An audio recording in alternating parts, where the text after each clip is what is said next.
Welcome back to another tutorial for the Zenless Zone Zero game. In this video, I'm going to show you how you can fix crashes and black screen or freezing within this game. So let's get started right away. If you notice freezing and crashing issues within your game, then there are a few troubleshooting steps. The first thing to do is to make sure that your game is updated to the latest version. So open up the iOS App Store or the Google Play Store and tap on search. Now search for the Zenless Zone Zero game and tap on it. Here in this page, you will find either the play or the update button alongside uninstall. If you see update, you will need to tap on this to install the latest updates within your device. Just press the update button and wait for a while until this process is completed. You can then go back into your game to see if the issue is fixed. If it still doesn't work, you can try clearing your cache and data.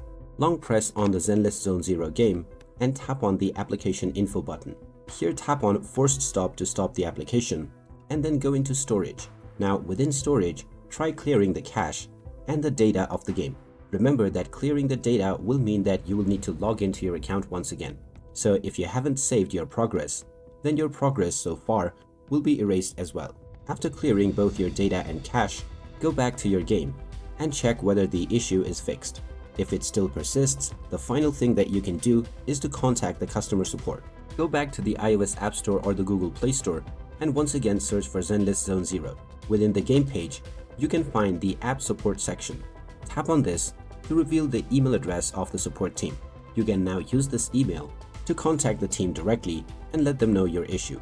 Also try uninstalling and reinstalling the application. So there you have it. That is how you can fix the crashing and freezing issues on the Zenless Zone Zero game.